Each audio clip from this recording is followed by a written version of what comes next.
Assalamualaikum warahmatullahi wabarakatuh. Salam guru penggerak. Kali ini saya Adi Sampurna Arifin akan menyampaikan sintesis keterkaitan materi modul 1.1, yakni filosofis pendidikan Ki Hajar Dewantara. Saya percaya sebelum mempelajari modul tersebut bahwa jika guru memiliki kekuatan dan kekuasaan dalam mengatur dan mengajar peserta didik dengan memberikan tugas dan harus tepat waktu, karena pendidikan yang baik itu menurut saya adalah berpusat kepada guru. Namun setelah saya mempelajari modul filosofis pendidikan Ki Hajar Dewantara ini, ternyata saya baru tahu kalau guru itu adalah seorang amon yang mampu memomong atau menuntun budi pekerti peserta didik agar bisa berjalan sesuai dengan kodratnya.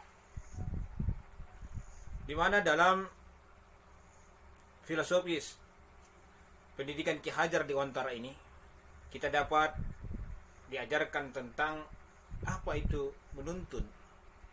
Pendidikan itu menuntun segala sesuatu yang sesuai kekuatan kodrat yang ada pada peserta didik agar mereka dapat mencapai keselamatan dan kebahagiaan yang setinggi-tingginya, baik sebagai manusia maupun anggota masyarakat.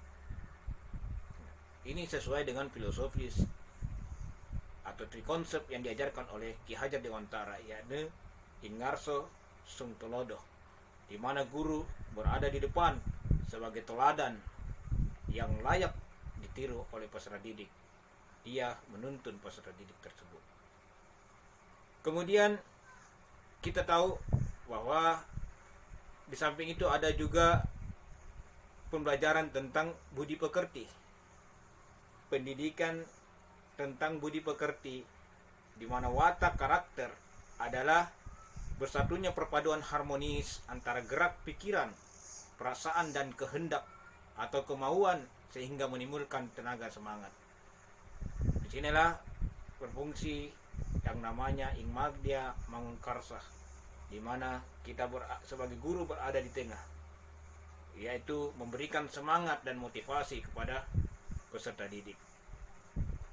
Adalah pendidikan sebagai petani atau pekebun, di mana diibaratkan seorang petani dalam hakikatnya sama kewajibannya dengan seorang pendidik yang menanam tanaman, misalnya hanya dapat menuntun tumbuhnya tanaman, memberi pupuk dan air, membasmi ulat atau jamur yang mengganggu hidup tanaman tersebut.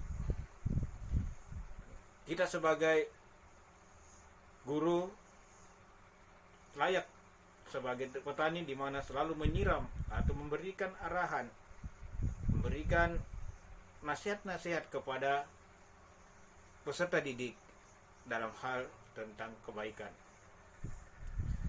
Kemudian ada juga yakni tentang pendidikan sama dengan bermain.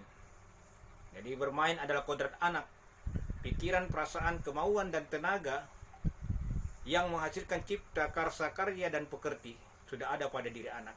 Permainan anak dapat menjadi bagian pembelajaran di sekolah, sehingga anak merasa nyaman, kemudian pembelajaran itu menyenangkan. Nah, di samping itu ada juga pembelajaran atau pendidikan yang menghamba kepada anak, berpusat kepada anak.